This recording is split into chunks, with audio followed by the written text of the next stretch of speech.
اللہ تبارک و تعالی جل جلالہ وعم نوالہ واتم برہانہ وعظم شانہ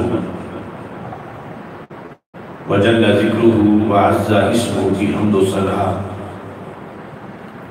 اور حضور سرور کائنات مفخر موجودات زینت بزم کائنات دستگیر جہاں غم گسار زمان سید سروران حامی بے کساں قائد المرسلین خاتم النبیین احمد مجتبی جناب محمد مصطفیٰ صلی اللہ علیہ وآلہ وصحبہ وبارک وسلم کے دربار گوہربار میں ہدیت درود و سلام عرض کرنے کے بعد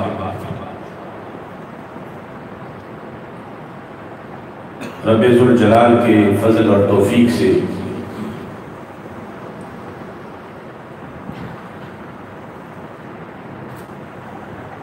جشن یوم آزادی کے سلسلہ میں گوجرانوالہ کی سرزمین پر بہاری کالونی میں جامع مسجد غوثیہ رضویہ کے اندر آج کی عظیم الشان نظریہ پاکستان کانفرنس منعقد ہو رہی ہے۔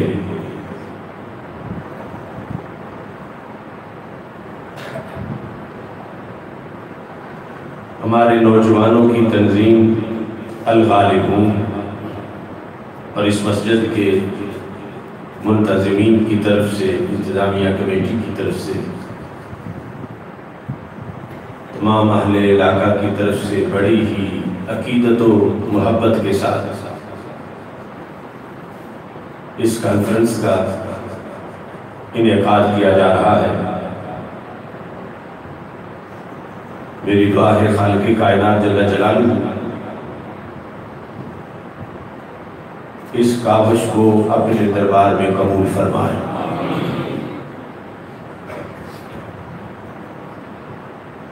ایک طرف لاکھوں فرزندان اسلام حرمین شریفین میں اس وقت موجود ہے اور بالخصوص مناسک حج کی ادائیگی کے لیے مشاعر کی طرف رواں ہونے کا وقت آ چکا ہے، اور دوسری طرف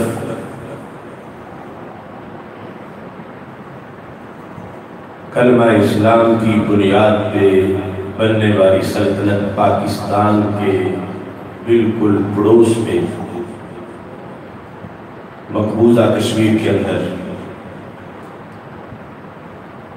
ہمارے مسلمان بھائیوں کا قتل عام کیا جا رہا ہے۔ ایسی صورتحال میں یوم پاکستان اور آزادی کی تقریبات پاکستان میں مختلف حوالوں سے منعقد کی جا رہی ہے۔ آج کی تقریب کا اس مسجد میں انعقاد اور اس کے اندر جو کچھ ہم بیان کرنا چاہتے ہیں، اور دوسری طرف کئی ایسی رنگا رنگ تقریبات جہاں ڈانس، رقص اور یعنی فحاشی اور شریعت سے بغاوت، قرآن و سنت کی خلاف ورزی، میوزک اور طرح طرح کے ممنوع اور حرام کام کر کے کچھ لوگ کہتے ہیں کہ ہم 14 اگست کی خوشی کے سلسلہ میں معاذ اللہ ایسے پروگرام کر رہے ہیں۔ اس ساری صورتحال کے اندر جو کچھ ہماری ذمہ داری بنتی ہے اس کو اجاگر کرنا اور قوم کو حقیقی مقصد کی طرف متوجہ کرنا، یہ ہم سب کا مشترکہ فریضہ ہے۔ اس لحاظ سے آج کی اس کانفرنس کے انعقاد پر مسجد کمیٹی کے صدر حاجی محمد صفدر صاحب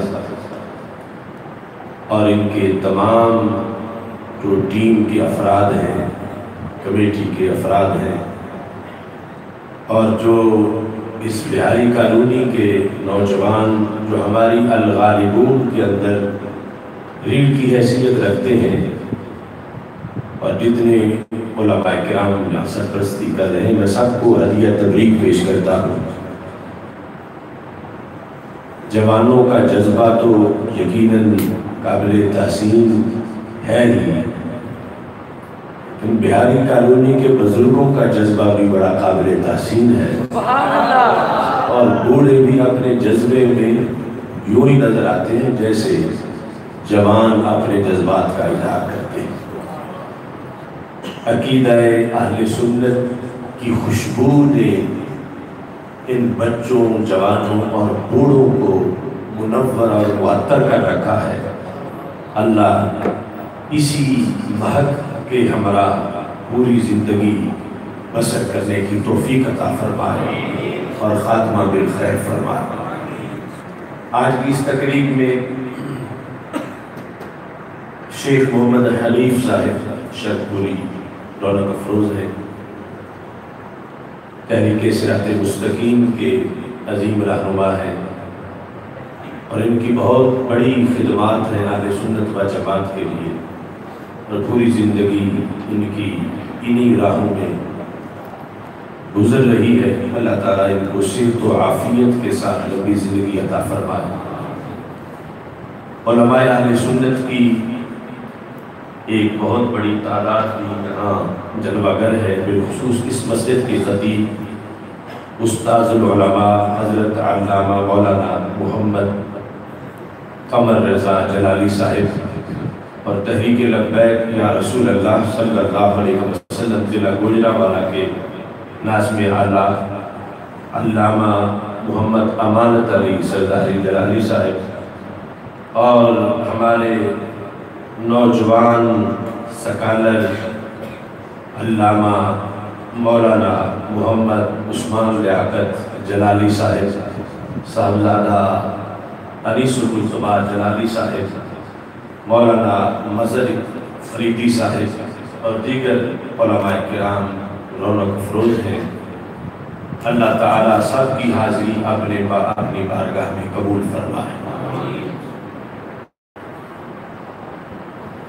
آج کے اس اجتماع میں ہم نے یہ سمجھنا ہے کہ پاکستان کیا ہے، اور پھر اس کے ہم سے تقاضے کیا ہیں، اور کس حد تک وہ تقاضے ابھی انتظار کر رہے ہیں۔ 70-71 سال گزر جانے کے باوجود ابھی پاکستان اپنی تکمیل کا رستہ دیکھ رہا ہے۔ اس سلسلہ میں پاکستان دنیا بھر کے ملکوں سے ایک منفرد ملک ہے کہ جس کا نظریہ قرآن ہے، نظریہ ایمان ہے۔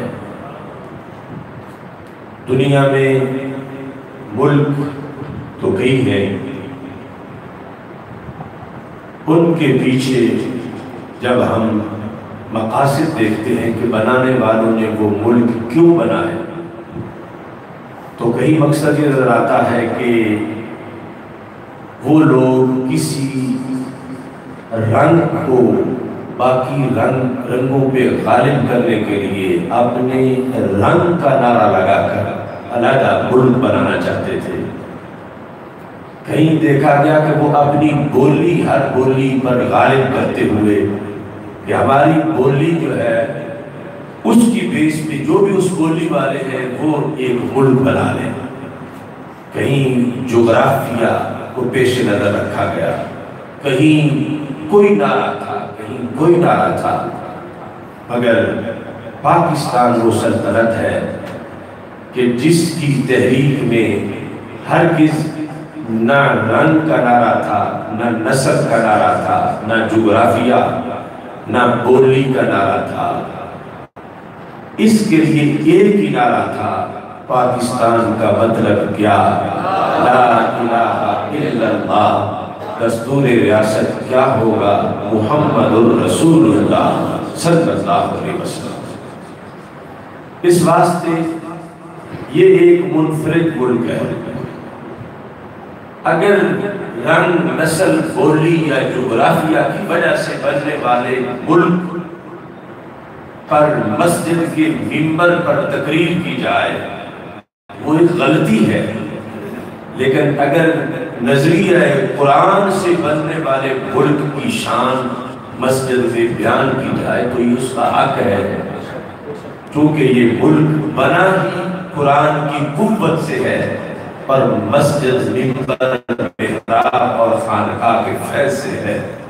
اس کی اس طرح بنانے کے لحاظ سے مسجد، مدرسہ اور خانقاہ کا کردار ہے، تو بچانے کے لحاظ سے بھی یقیناً یہی مراکز ہیں جہاں سے اس پاکستان کے تحفظ کا فریضہ سر انجام دیا جا سکتا ہے۔ نظریہ پاکستان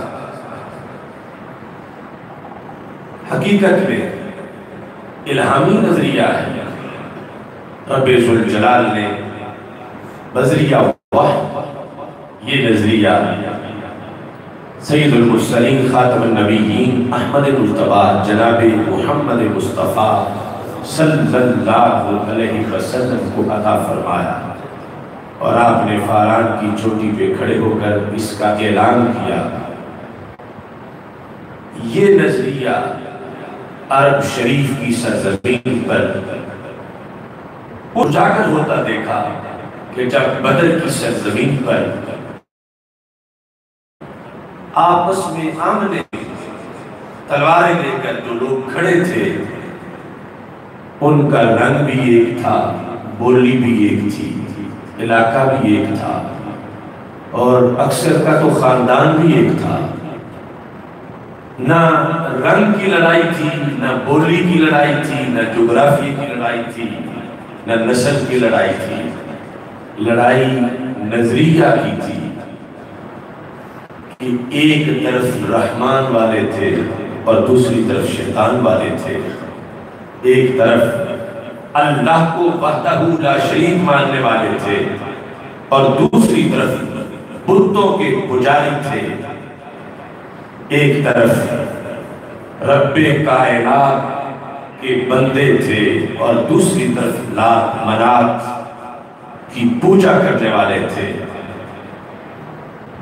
وہ نظریہ جو بدر، احد، خندق ان غزوات کے اندر پروان چڑھا اور مدینہ منورہ کی سٹیج سے جو نظریہ آگے کائنات میں پھیلا، اسی نظریہ کی ایک چمک کو پاکستان کہا جاتا ہے۔ پاکستان پوری دنیا میں چونکہ اپنے نظریے کے لحاظ سے منفرد ہے کہ اس کا نظریہ مدینہ منورہ کی سلطنت والا ہے، کہ جس سلطنت کو سید المرسلین حضرت محمد مصطفیٰ صلی اللہ علیہ وسلم نے نظام مصطفیٰ صلی اللہ علیہ وسلم کی روشنی میں قائم کیا، اور پھر خلافت راشدہ نے اسی نظریے کو، اس سلطنت کو آگے چلایا۔ وہی فیض بر صغیر پاک و ہند کے اندر کئی صدیوں کی جد و جہد، قربانیوں اور جہاد کے نتیجے میں اس کا نام بالآخر پاکستان قرار پایا، اور ہم وہ خوش نصیب ہیں کہ جنہیں اس پاکستان میں رہنے کا شرف حاصل ہو رہا ہے۔ میرے پاس اس وجوہ کے بھی بکثرت دلائل ہیں کہ بر صغیر کے مسلمان اور بالخصوص جو پاکستان کے لیے جنہوں نے جد و جہد کی اور پھر جو پاکستان میں رہنے والے ہیں، یہ سمجھ کے کہ یہ پاکستان ہے، اللہ کے فضل سے امید ہے کہ ہمیں پاکستان میں رہنے کے بھی قیامت کے دن خصوصی نمبر ملیں گے، ثواب حسنات، کیونکہ ہم اس دیش کے رہ رہے ہیں کہ جس کی بنیاد کلمے پر ہے۔ یعنی یوں سمجھو کہ جو ملکوں کی لسٹ میں یوں ہے جیسے محلے میں ایک مسجد ہوتی ہے، تو دنیا کے اندر ملکوں کے لحاظ سے مسجد یہ پاکستان ہے۔ اب محلے میں دائیں بائیں یہ سارے گھر ہیں، لیکن جو مقام اس گھر کا ہے وہ ان گھروں کا نہیں ہے، اور یہ مقام اس گھر کا جو ہے وہ اللہ اور اللہ کے رسول صلی اللہ علیہ وسلم کے ناموں کی برکت اور اس بنیاد پر ہے۔ اس بنیاد پر پاکستان کی حقیقت اگر سمجھی جائے تو پاکستان کے رہنے والے پاکستان کی اس نعمت پر اللہ کا شکر ادا کرے اور ان مجاہدین اکابرین کا شکر ادا کرے کہ جنہوں نے جان کی بازی لگائی اور ہمارے لیے یہ خوبصورت تحفہ حاصل کیا۔ میں یہ سمجھتا ہوں کہ جب قیامت کے دن بر صغیر کے 20 لاکھ شہید کھڑے ہوں گے میدان محشر میں، لونہ لون الدم وریحہ ریح المسک، جن کا تازہ خون بہ رہا ہوگا، جو ہندوؤں، سکھوں اور برطانوی سامراج کی گولیوں اور تلواروں سے بہ گیا تھا۔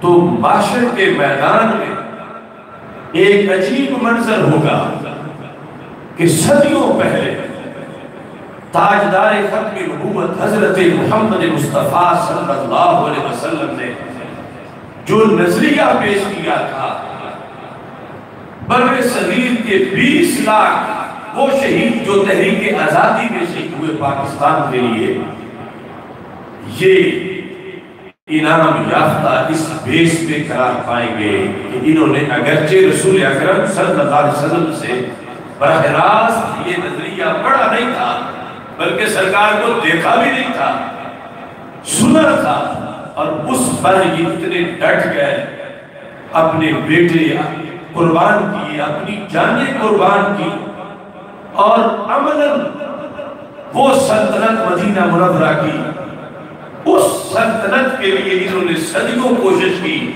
کہ ہم نے بھی ایسا دیش بنانا ہے کہ جس کا مزاج مدینہ منورہ والا ہو، جس میں نور مدینہ منورہ کے فیض کا ہو، جس میں ہوائیں شریعت مصطفیٰ علیہ السلام کی چلے، جس میں جھنڈے اسوہ رسول علیہ السلام کے لہرائیں، جس کے اندر فیصلے دربار رسالت صلی اللہ علیہ وسلم سے جو ہوئے تھے وہ نافذ ہوں، جس کے ایوان میں راج قرآن کا ہو۔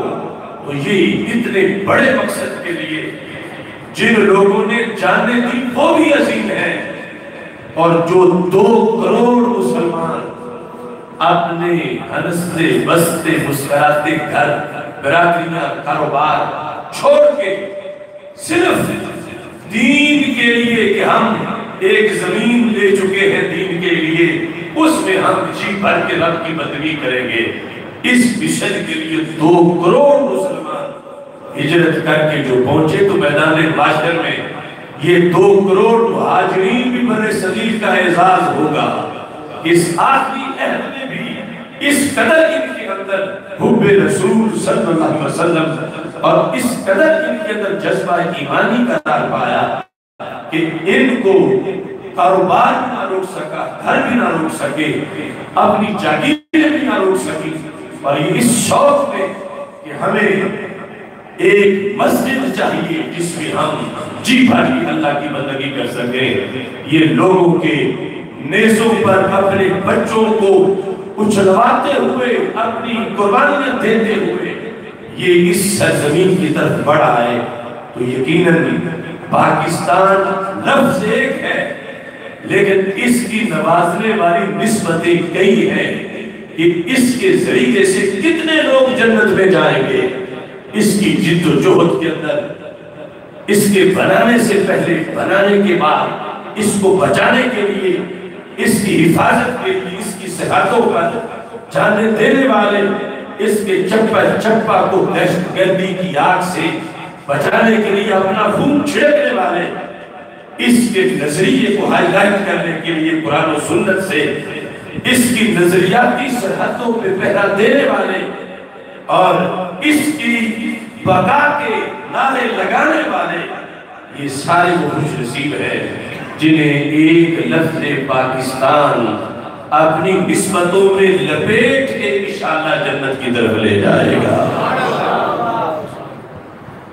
اب المیہ یہ ہے کہ پاکستان کا تعارف نظر قرآن سے آتا ہے، مگر پاکستان پہ آج مسلط وہ لوگ ہیں کہ جو پاکستان کو امریکی شیشے میں دیکھنا چاہتے ہیں، پاکستان کی تصویر انگلستان کے ذریعے دیکھنا چاہتے ہیں۔ پاکستان کیا ہے، کیسے بچے گا، کیسے ترقی کرے گا، چاہیے تو تھا کہ پلٹ کے مدینہ منورہ کی طرف دیکھتے، لیکن جب ترقی کی بھیک وائٹ ہاؤس سے مانگی گئی اور جب ترقی کا لہر عمل اسلام دشمن قوتوں سے مانگا گیا تو یہ پاکستان اضطراب کا شکار ہو گیا، اور آج اسی اضطراب کے اندر معذلہ دن بدن اضافہ ہو رہا ہے، چونکہ اس کا مزاج ایک خاص مزاج ہے۔ عام ملکوں جیسا ہوتا، جس کام میں امریکہ کی ترقی ہے اس میں پاکستان کی نہیں ہے، جس میں برطانیہ کی ترقی ہے اس میں پاکستان کی نہیں ہے، جس میں اسرائیل کی ترقی ہے اس میں پاکستان کی نہیں ہے، جس میں بھارت کی ترقی ہے اس میں پاکستان کی نہیں ہے۔ چونکہ ترقی کے جو میجر پوائنٹ ہیں ان میں ہم ان سے مختلف ہیں، اس واسطے کہ جو ہمارے نزدیک مرض ہے وہ ان کے نزدیک صحت ہے، ہمارے نزدیک شراب نوشی مرض ہے، میوزک مرض ہے، زنا اور یعنی فحاشی بے حیائی مرض ہے، اور وہ اس کو بڑی ریفریشمنٹ اور کیا کیا حسن و جمال اس کے بیان کر کے خود اس کو ہوا دیتے ہیں۔ جو چیز ان کے نزدیک تنگ نظری ہے ہمارے نزدیک وہ جنت کا راستہ ہے، جو چیز ان کے نزدیک امن ہے ہمارے نزدیک وہ بے غیرتی ہے۔ وہ کہتے ہیں کہ تمہارے قرآن کو گالیاں دی جائیں تو سن لو چپ کر کے، تمہیں غصہ نہیں آنا چاہیے، ٹالرنس برداشت پیدا کرو اپنے اندر۔ تو اللہ کو معاذ کو گالی دیتا ہے، اللہ کے رسول علیہ السلام کی معاذ کو توہین کرتا ہے تو تم اس کو برداشت کرو۔ یہ برداشت ایک خوبی ہے، یہ برداشت ہم کہتے ہیں ہم تو بہت کچھ برداشت کر لیتے ہیں کیونکہ صبر ہمارا ہی قرآن سکھاتا ہے، اور ان اللہ مع الصابرین ہمارے ہی قرآن کا حکم ہے، اور ہم ہی ہیں اصل میں برداشت والے۔ بھوک بھی برداشت کر لیتے ہیں، پیاس بھی برداشت کر لیتے ہیں، بیماری بھی برداشت کرتے ہیں، گناہوں سے اپنے آپ کو روک کر پوری زندگی بسر کریں، یہ بھی ہمارا ہی قانون ہے کہ آنکھ بھی نہ بہکے، کان بھی نہ گندا ہو، خواہش چاہے کہ وادی میں جاؤں مگر آگے سے مومن کا ایمان ڈٹ جائے کہ میں ایک سیکنڈ بھی تجھے چھٹی نہیں دوں گا. ہم ہیں یقیناً برداشت والے، مگر جسے تم برداشت کہتے ہو اے یورپ کے گماشتوں، وہ برداشت نہیں، وہ بے غیرتی ہے. کہ تم کہتے ہو کہ اللہ کے رسول علیہ السلام کی توہین ہو تو ہم برداشت کر لیں، یا کوئی ختم نبوت پہ حملہ کرے تو ہم برداشت کر لیں، کوئی نظام مصطفیٰ علیہ السلام سے بغاوت کرے تو ہم برداشت کر لیں. یہ برداشت ہمارے اندر ہے ہی نہیں، کیونکہ ہمارا خمیر امریکی نہیں ہے، ہماری مٹی اگرچہ پنجاب کی ہے مگر سینہ میں نور مکہ مدینہ کا موجود ہے. تو پاکستان کو سمجھنا یہ بنیادی اس وقت مسئلہ ہے کہ پاکستان پہ مسلط وہ طبقہ ہو گیا ہے کہ جنہیں پتہ ہی نہیں کہ پاکستان ہے کیا. اب اس کے لیے تو درکار ہے نظام مصطفیٰ صلی اللہ علیہ وسلم.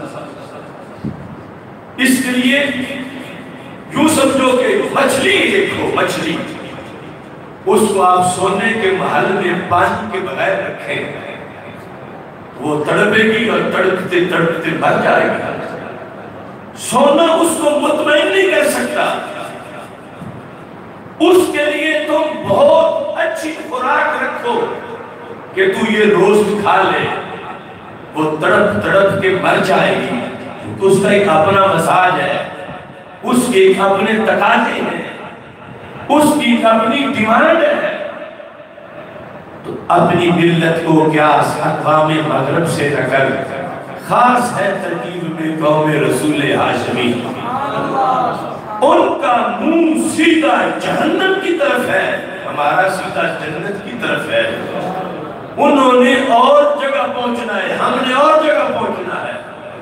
ان کی گاڑی کا سٹاپ ہی جدا ہے، منزل ہی جدا ہے، ہماری منزل ہی جدا ہے.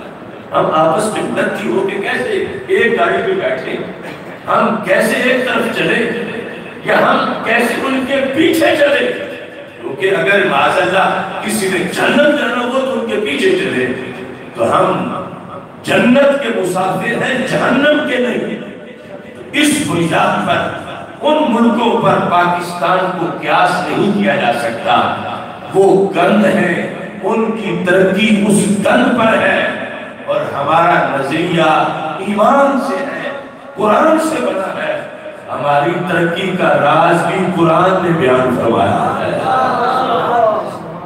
اس بنیاد پر قرآن مجید برہان رشید میں رب ذوالجلال فرماتا ہے الذین ان مکناہم فی الارض.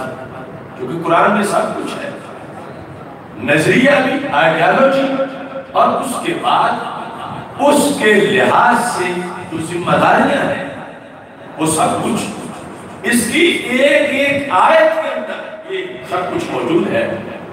مثال کے طور پر اگر نظریہ سمجھنا ہے کہ پاکستان کیا ہے، یہ بھی قرآن مجید کی سورہ نحل کے اندر 14ویں پارے میں موجود ہے. رب ذوالجلال ارشاد فرماتا ہے وَإِنَّ لَكُمْ فِي الْأَنْعَامِ لَعِبْرَةً. توجہ کرنا، اللہ فرماتا ہے وہ قرآن جو کبھی بدلے گا نہیں. اللہ فرماتا ہے تمہارے لیے جانوروں میں بھی ایک عبرت ہے. کیونکہ جانور جو اہلی ہیں یعنی وحشی اور جنگلی نہیں، ان جانوروں میں جنگلی ہے، ان میں انسان کو کم انہیں دیکھنے کا یا ان کے پاس رہنے کا موقع ملتا ہے. لیکن گائے، بھینس، بکری، اونٹنی، یہ دودھ دینے والے جو جانور ہیں، جو انسان خود پالتا ہے، خود رکھتا ہے، اللہ تعالیٰ نے فرمایا خصوصی طور پر اگر ہر جانور کے اندر انعام جو ہے حکمتیں کئی ہیں، اور ان جانوروں کے اندر تمہارے لیے حکمتیں ہیں. یعنی صرف دودھ نہ ان کا پیا کرو، اس میں تدبر بھی کیا کرو. تدبر اس چیز کا کہ یہ دودھ بنتا کیسے ہے، جب قرآن نازل ہوا تھا اس کے بعد اب دیکھو کتنی ریسرچ ہوئی، سائنس نے کتنی چھلانگیں لگائی، ٹیکنالوجی نے کتنی پرواز کی، مگر آج بھی قرآن اس سے کہیں آگے کی بات کرتا ہے کہ اللہ تعالیٰ فرماتا ہے یہ جو دودھ پیتے ہو سوچو تو صحیح بنتا کیسے ہے کہ اتنی ترقی کے بعد آج بھی انسان ایسی مشین نہیں بنا سکا کہ جس میں سبز چارہ ڈالے تو سفید دودھ نکلے اور اس میں وٹامنز بھی ہو، اس میں لذت بھی ہو، اس میں خوشبو بھی ہو، اور وہ اتنا سفید بھی ہو۔ تو اللہ تعالیٰ فرماتا ہے إِنَّ لَكُمْ فِي الْأَنْعَامِ لَعِبْرَةً وَإِنَّ لَكُمْ فِي الْأَنْعَامِ لَعِبْرَةً، تمہارے لیے جانوروں میں یقیناً عبرت ہے۔ کیسے؟ نُسْقِيكُمْ، ہم تجھے پلاتے ہیں، یعنی اللہ کیا مانتا کہ انسانوں کو خطاب کرتے کہتا ہم پلاتے ہیں۔ اگرچہ کوئی کہے میں نے لاکھ کی بھینس خریدی ہے اور اتنا قیمتی چارہ ڈالتا ہوں، پانی میں اسے پلاتا ہوں، تو یہ تو دودھ وہ جو دیتی ہے میرا اپنا سونے بازو ہے۔ اللہ فرماتا ہے نہیں، تو نے لاکھ کی خریدی ہے، تو 10 ارب کی بھی کوئی چیز ایسی بنا جو چارہ اس میں ڈالو تو سفید دودھ نکل آئے، پھر تو تم ہی کرتے ہو، اور اگر ایسا نہیں تو دودھ میں تمہیں پلاتا ہوں۔ اگرچہ خود بھینس، اگرچہ جو چارہ کھاتی ہے وہ خود بھی اللہ کے حکم کی محتاج ہے۔ اللہ فرماتا ہے نسقیکم، ہم تجھے پلاتے ہیں، مما فی بطونی، اس سے جو ان جانوروں کے پیٹوں میں ہے، بکری، گائے، بھینس، اونٹنی، من بین فرث و دم، نکلتا کہاں سے ہے یہ دودھ؟ اللہ تعالیٰ فرماتا ہے یہ جو جانور ہے مثلا گائے، اس کے اندر ایک مقام پر 2 چیزیں جو دونوں ہی پلید ہیں وہ اکٹھی ہیں، فرث گوبر کو کہتے ہیں اور دم خون کو کہتے ہیں۔ اللہ تعالیٰ فرماتا ہے میری قدرت دیکھو، یہ دونوں اکٹھی ہیں، ان کے درمیان سے میں ایک پاک چیز پیدا کر دیتا ہوں۔ یعنی قدرت یہ ہے، اس انداز میں دیکھو کہ درمیان میں کوئی چلی نہیں ہے، لیکن دودھ دونوں سے ہی اتنا علیحدہ ہے، ان کی کوئی ملاوٹ نہیں دودھ میں، نہ خون کی رنگت آتی ہے، نہ گوبر کی بدبو آتی ہے۔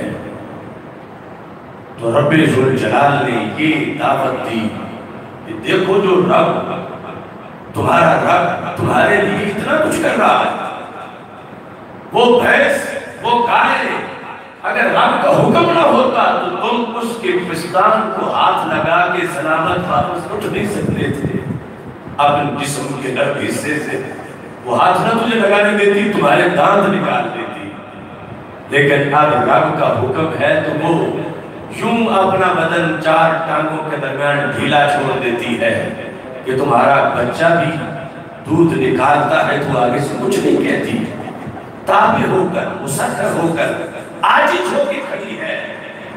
اللہ فرماتا دیکھو میں نے اتنے طاقتور جانوروں کو تمہارے لیے عاجز بنایا، تو تم دودھ پی کے دین کے سامنے نہ کرو، یہ دودھ تمہیں عاجزی کا سبب دیتا ہے۔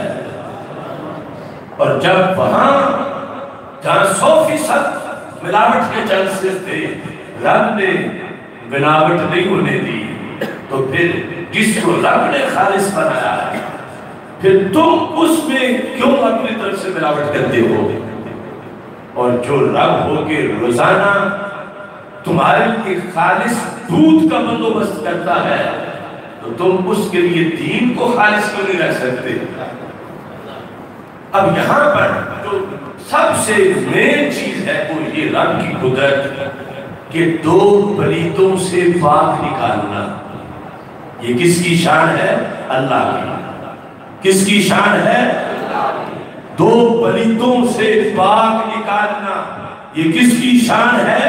اللہ کی. قرآن کہہ رہا سورہ نحل ہے 14واں پارہ ہے کہ ہر جانور کے اندر، اور جانور تو ہر کسی نے رکھے ہوئے ہیں یہ دودھ دینے والے، اس کے لحاظ سے اللہ تعالیٰ فرما رہا ہے دیکھو کہ روزانہ جو دودھ پیتے ہو اس کے اندر ایک نظریہ ہے، اس کے اندر ایک تھیوری ہے. پلیتوں سے پاک نکالنا، دو پلیتوں سے پاک نکالنا.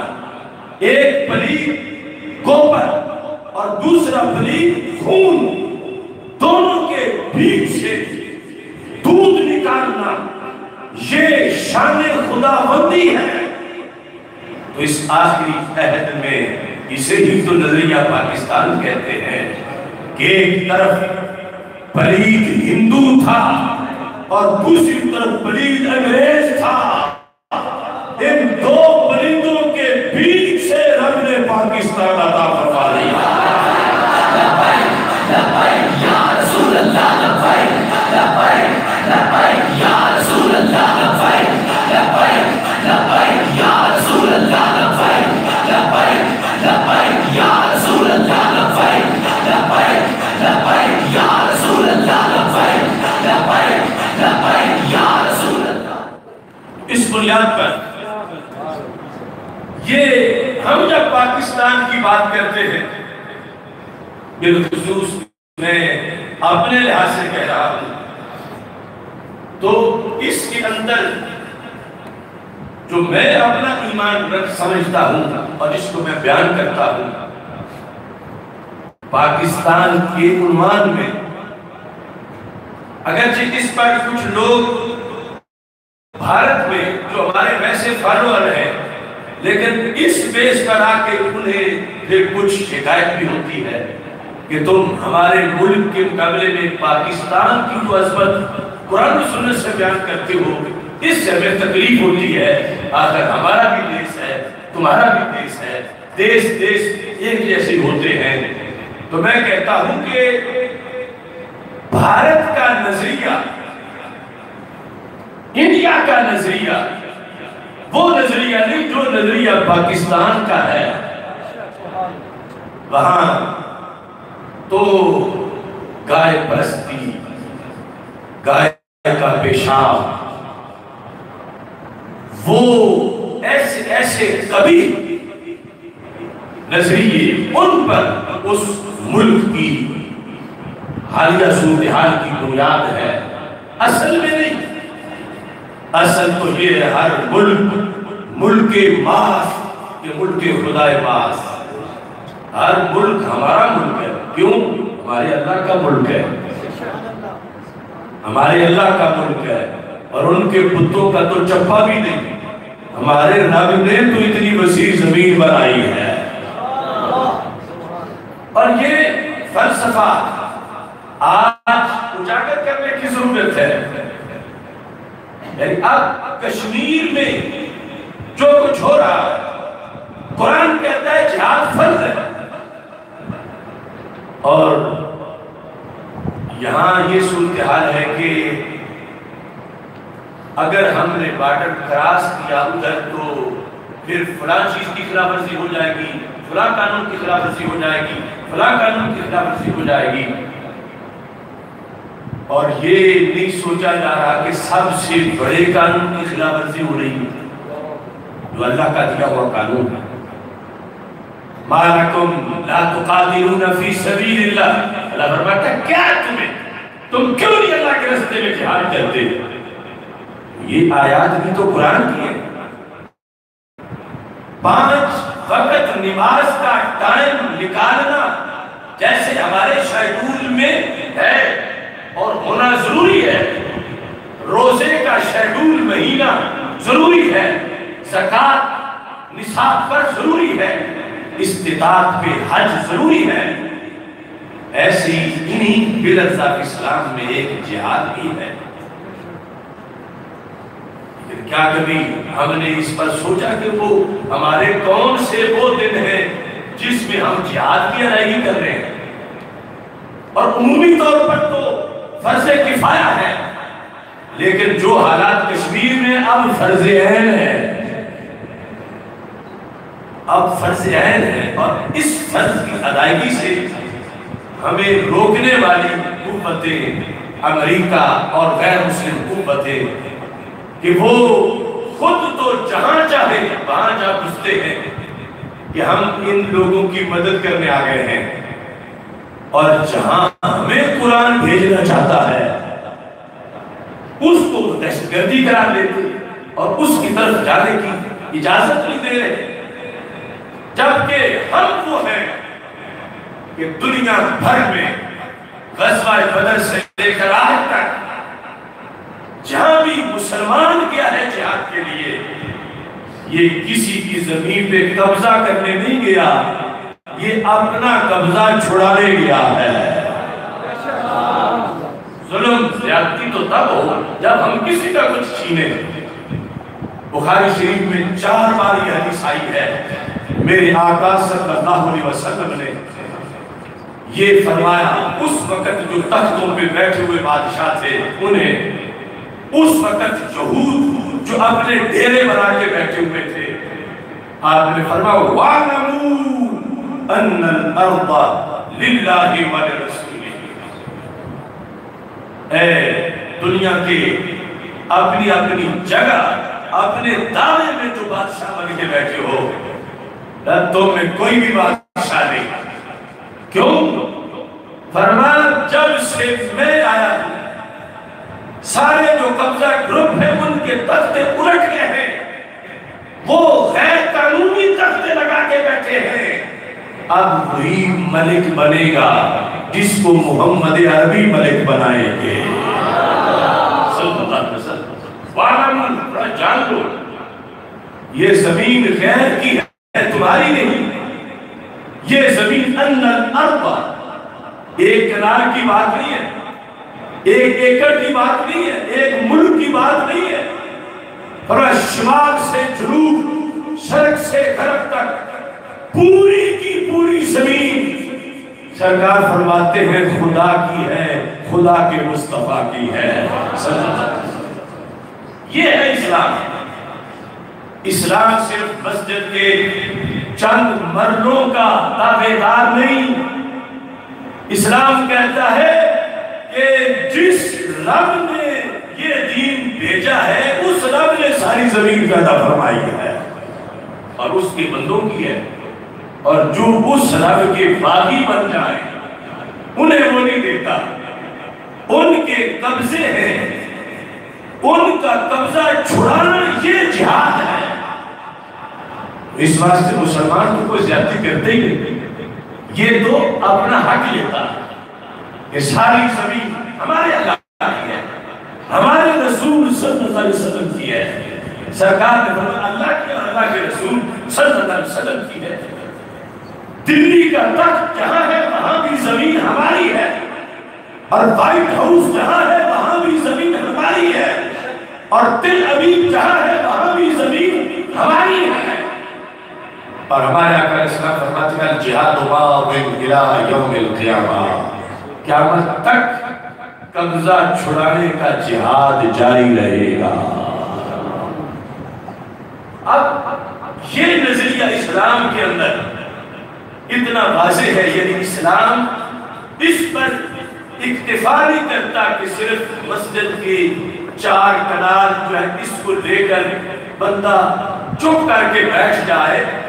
اسلام کہتا ہے کہ ساری زمین مسلمان کی ہے، اور ساری زمین اس کا تقاضا کرتی ہے کہ جس رب نے مجھے بنایا ہے اس کا دین مجھ پہ نافذ کرو۔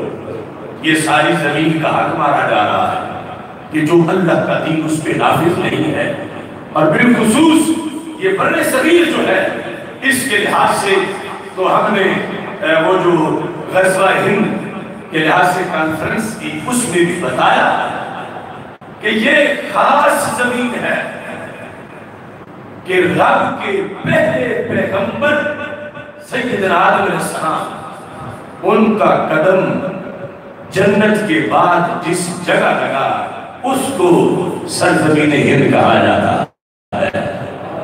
یعنی ہندو کی نہیں، یہ سرزمین ہند نبی کے قدم کی خیرات ہے. اور پوری زمین بنی ہی اس لیے ہے. لولا لما خلقت الدنیا، اللہ فرماتا معبود آپ کو نہ بھیجنا ہوتا تو میں دنیا ہی نہ بناتا. اے کہ پرتو تیرے ہاتھ کا مہتاب کا نور، چاند بھی چاند بنا بات اشارہ تیرا. چشم ہستی صرف دیدائے آقا ہوتی، دیدائے گل میں گلو نہ ہوتا تیرا. تو ساری زمین سرکار کے صدقے بنی. بن خصوص کی بر صغیر کی جو زمین ہے، پہلے نبی جہاں رونق افروز ہوئے، کعبے کا پہلا سفر کائنات میں جس نے کیا وہ اس زمین سے چل کے کعبے کی طرف گیا. اور کعبے کو دیکھ کر پہلا شخص واپس جس گھر کی طرف لوٹا وہ یہ زمین ہند ہے، پاک و ہند.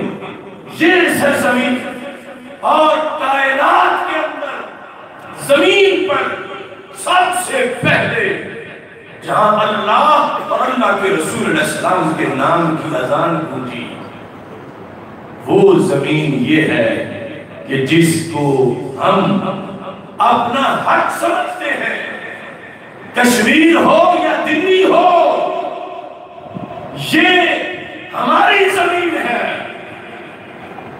باقی ساری زمینیں تو ہیں ہی، لیکن یہاں سب سے پہلے یہ حدیث میں واضح طور پر موجود ہے کہ جب حضرت آدم علیہ السلام زمین پہ بھیجے گئے تو آپ کا دل نہیں لگ رہا تھا زمین پہ.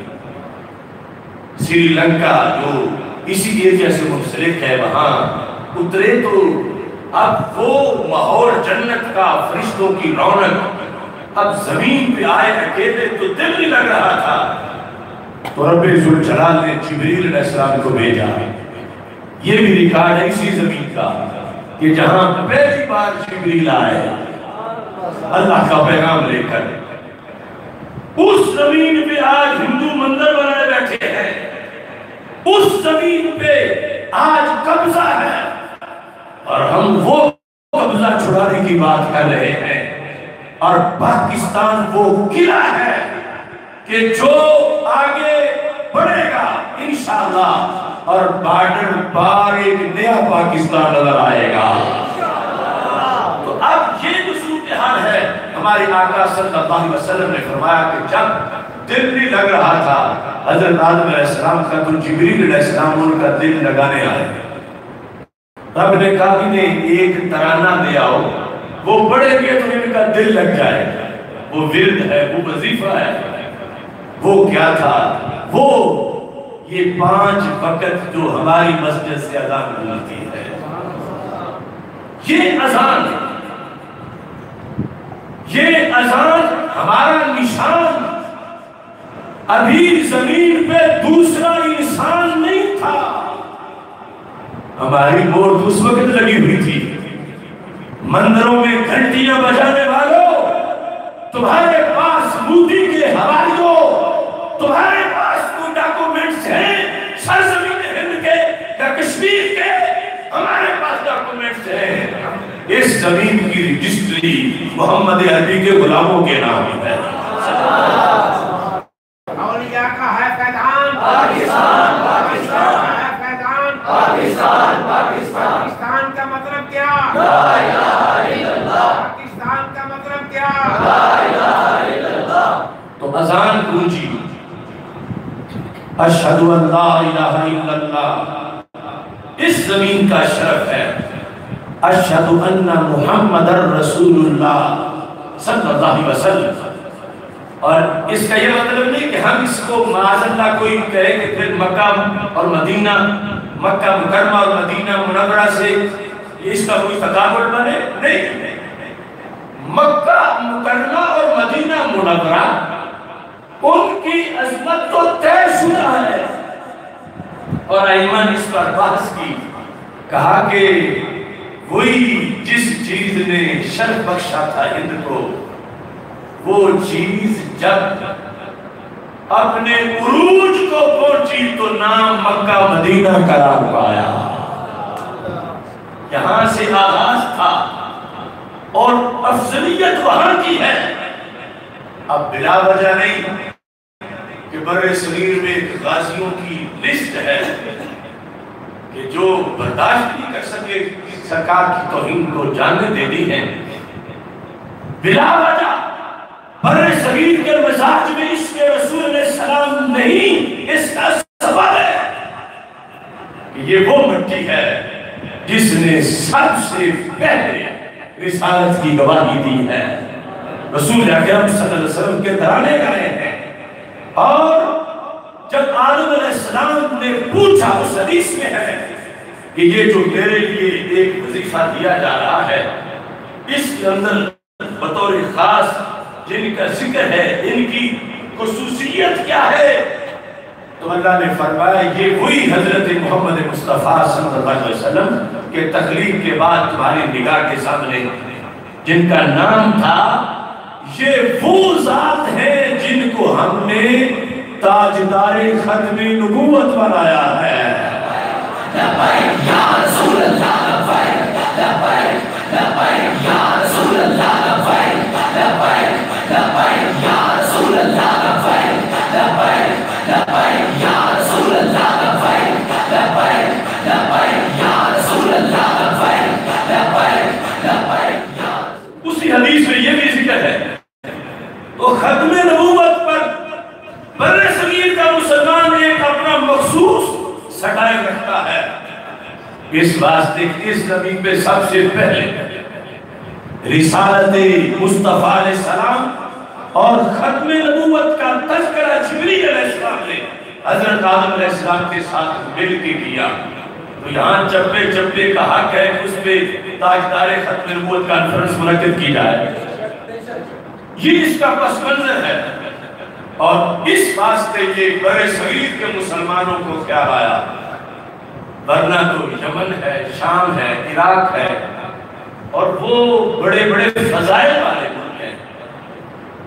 ہمارے استاد محترم علامہ عطا محمد بندیالوی رحمۃ اللہ علیہ 1948 میں جب آپ بغداد شریف گئے، پیر آف گولڈا شریف اپنے پیر و مرشد کی ہمراہ، تو قبلہ استاد محترم رحمہ اللہ تعالیٰ نے اپنے سفر نامہ میں اس چیز کو لکھا، کہتے ہیں بغداد شریف میں بڑے بڑے علماء و مشائخ ہمیں صرف اس لیے ملنے آئے کہ یہ علماء اس علاقے کے ہیں جہاں دین کے لیے ملک بنایا گیا ہے، کیونکہ 1947 کے بعد اگلا سال 48، تو وہ حیران تھے کہ قرآن ہم نے اترا، رسول صلی اللہ علیہ وسلم ہم نے عرب میں جلوہ گر ہوئے، صحابہ اور اہل بیت کی اولادیں اور ان کے مسکن بنیادی طور پر ہم میں ہیں، اور اعتراف کر رہے تھے ہم تو دین کے نام پہ 10 مرلے کی کوئی ایک جگہ ایسی کہ یہ دین کی سلطنت ہے یہ بھی نہیں بنا سکے، اور انہوں نے ہزاروں لاکھوں کلومیٹر کا علاقہ صرف دین کے نام پہ بنا دیا ہے۔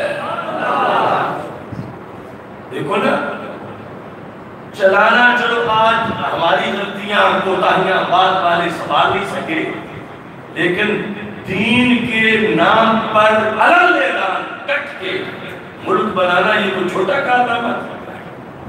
آج تمہیں دین کے نام پر مسجد علم اعلان بنانے میں کتنی رکاوٹیں ہیں، حالانکہ چھوٹی سی مسجد بنانی ہے، اور وہ سب کو لتاڑ کے برطانوی سامراج کی گردن دبا کے ہندو بنیے کو جھکا کے علم اعلان مذہب کے لیے ملک بنانا، یہ شان ہے پیر سید جماعت علی شاہ جیسے لوگوں کی، یہ شان ہے شاہ مصطفیٰ رضا جیسے لوگوں کی، یہ شان ہے ہمارے اکابر کی اور 3 صدیوں کے مجددین اور ان کے نیچے ان کے خلفاء اور کارکنان کی۔ آج مذہب کی بنیاد پر ایک سیٹ جیتنا کتنا مشکل ہے کہ اس کو وہ کہہ رہے ہیں مذہب کو بیچ میں نہ لا. اگر تم نے مذہب کے نام پہ ووٹ مانگنے ہیں تو پابندی لگ جائے گی. مذہب کی وجہ سے نہیں ویسے تو قربان جائیں ان شہیدوں پہ جنہوں نے ڈٹ کے کہا کہ ہم نے ملک بنانا ہی مذہب کے لیے ہے. اولیاء کا ہے فیضان پاکستان اولیاء کا ہے فیضان پاکستان پاکستان. تو وہ ملک اس پس منظر میں یہ سوچ برسری کہ مسلمانوں کو آئی. آج بھی عرب رشک کر رہے ہیں کہ اگر مدینہ منورہ کے بعد اس مقصد کے لیے ملک بنا گئے ہیں تو برے صغیر والے بنا گئے ہیں. اب آگے اس کو آباد کرنا یہ ہماری ڈیوٹی ہے کہ مسجد تو بنی لیکن ہمیں امام بھی نہیں کوئی مل رہا بلکہ ہم جسے رکھنا چاہتے ہیں وہ رکھنے نہیں دیا جاتا. ہمارے لیے امام وہ بنائے جاتے ہیں جنہیں سورہ اخلاص کی نہ آتی ہو. ہمارے لیے وہ مسلط کر دیے جاتے ہیں کہ جن کو قرآن کی بیس پہ بننے والے پاکستان کی بیس ہی بتا لیں کہ اس پاکستان کو چلانا کیسے ہے. اب مچھلی چاہتی ہے پانی اس کے سوا جو کچھ ہوگی گھر پہ بھی اس میں بے چینی ہوگی. تو پاکستان بنا ہے اس قرآن کے لیے اللہ کے نظام کے لیے دین مصطفیٰ صلی اللہ علیہ وسلم کے لیے. اس کے سوا جو کچھ بھی پاکستان کو اس کی عوض دیتے ہوگے یہ مچھلی تڑپتی ہی رہے گی اور تڑپ تب ختم ہوگی کہ جب اس زمین پہ جو اس زمین کا خالق ہے اسی کا قرآن نافذ کیا جائے گا تو سارے مسائل کو بہت حل ہو جائے گا. تو قرآن مجید قرآن رشید میں رب ذوالجلال نے اس سلسلہ میں خود فرمایا الذین ان مکناہم فی الارض. وہ لوگ کہ اگر ہم ان کو زمین میں کنٹرول دے دیں حکومت دے دیں اقتدار دے دیں. ایک ہے پاکستان بننے سے پہلے ایک ہے پاکستان بن جانے کے بعد. اب یہ ہے نظریہ پاکستان کی وضاحت. پاکستان بن جانے کے بعد پہلا کام اگرچہ اس کے اندر آگے ہزار پالیسیاں ہوں گی کہ ویلفیئر کا یہ بھی کام ہو وہ بھی کام ہو گلیاں پکی ہوں نالیاں اچھی ہوں لیکن اصل جو اس کا منشور ہے وہ یہ ہے الذین ان مکناہم فی الارض.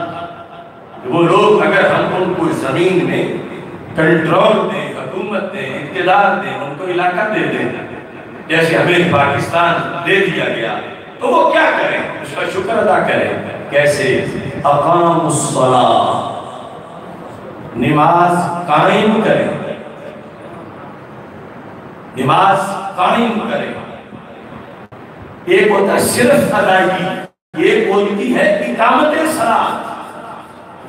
تو اقامت صلاۃ یہ ہے کہ ہر گلی میں ہر محلے میں پورے دیش میں حکومت کے لحاظ سے نظام ایسا ہے کہ کوئی بھی ایسا بالغ مرد نہیں ہے یا عورت کہ وقت ہو تو وہ نماز نہ پڑھے. اقامت صلاۃ کا فریضہ یہ حق ہے اس زمین کا جو دین کے لیے لی گئی. لیکن آج تک یہ نظام رائج نہ ہو سکا. آتَوُا الزَّکاۃ وہ مالوں کی زکاة دے وَأَمَرُوا بِالْمَعْرُوفِ اچھائی کا حکم دے وَنَهُوا عَنِ الْمُنکَرِ بدی سے روکے. یہ منشور ہے کہ اگر حکومت ملے ملک ملے امر بالمعروف اور نہی عن المنکر کرنا. لیکن یہاں اتنے سال گزر گئے امر بالمعروف جو کرنا ہے وہ جو کرے اس پر پابندی ہے اس پر ایف آئی آر ہے اس کی گرفتاری ہے. اور جس کے لحاظ سے یہ تھا کہ وہ منکر ہے اسے یعنی آنے دینا وہ ممنوع کام ہے. اس کے لیے لائسنس، اس کے لیے آزادی، اس کے لیے آسانیاں، اور جو اس کو روکنے کی کوشش کرے اس پر سختیاں. تو یہ بالکل جو رب کا فرمان تھا کہ پاکستان بن جانے کے بعد یا اپنا دیش لے لینے کے بعد جو دین کی بنیاد پر ہے، اس کے لیے یہ ہونا چاہیے کہ وہاں امر بالمعروف اور نہی عن المنکر ہو. اب تم اپنے گھر میں یہاں پر پڑوسی کا جو میوزک کا شور ہے اس کے سامنے بے بس بیٹھے ہو. گلی میں، محلے میں، دکان میں، گاڑی میں، چوک میں، ہر طرف شیطان ننگا ناچ رہا ہو، تم بے بس ہو نہیں روک سکتے. ان کو اختیار دے دیا گیا ہے. اور ادھر کچھ لوگ ایسے بھی ہوں گے منحوس کے جنہیں مسجد کے درود و سلام پہ اعتراض ہو رہا ہوگا کہ یہ کیوں آواز آتی ہے. اور کچھ وہ بھی ہیں پاکستان میں رہنے والے نام نہاد کے جنہیں خود اذان سے ہی ہچکچاہٹ ہے. یہ آرام میں خلل آتا ہے، یہ سپیکر تھوڑے ہونے چاہیے، یہ آواز لو ہونی چاہیے. تو جس مقصد کے لیے یہ ملک بنایا گیا تھا اس کو سمجھنا اور اس کے لیے کوشش اگر کوئی کرے تو یہ اسی قبیلے میں شمار ہوگا جو پاکستان بنانے والے بزرگوں کا قبیلہ ہے. اس کے پیش نظر آج کی کانفرنس کا بھی انعقاد کیا جا رہا ہے اور یہ مضمون میں اسی سلسلہ میں بیان کیا. گفتگو زیادہ لمبی نہیں کرنا چاہتا چونکہ کل اس سلسلہ میں ہم بہت بڑا مارچ انشاءاللہ کریں گے جامع مسجد رضا مجتبیٰ سے لے کر شیرہ والا باغ تک. تو اس کے لحاظ سے آپ سارے حضرات نے تیاری بھی کرنی ہے، خود بھی آنا ہے اور ان کو دعوت بھی دینی ہے. اور یہ سوچیں جس طرح میں نے کہا نا کہ ہمارے شیڈول میں وہ ٹائم ہی نہیں کہ جس میں ہم اللہ کے راستے میں جہاد کے لیے نکلیں. یعنی اس طرح کی یونائٹڈ نیشن نے اوپر پابندیوں میں جکڑ دیا ہے کہ جہاد کا چیپٹر عملاً بند کر دیا گیا ہے. حالانکہ فرائض میں ہے اور اس وقت فرض عین ہے. قیامت کے دن جواب پوچھا جائے گا ہم سے. اس طرح ہم سمجھتے ہیں جو ذمہ دار بندے ہیں کہ میں نے عشاء نہ پڑھی تو رب نے پوچھنا ہے کہ فلاں دن تم نے کیوں نہ پڑھی. تو رب نے یہ بھی پوچھنا ہے کہ جہاد فرض تھا تو تم نے کیوں نہ کیا. جہاد فریضہ تھا یہ ایک علیحدہ بات ہے کہ اس کی شرائط جہاد کرنے کے لحاظ سے آج اس لیے مفقود ہے کہ امیر المومنین نہیں. لیکن یہ بھی تو ہماری ڈیوٹی ہے کہ ہم اپنا امیر المومنین چنیں. امیر المومنین چنتے وقت ہم چنیں زرداری کو، ہم چنیں نواز شریف کو، ہم چنیں عمران خان کو.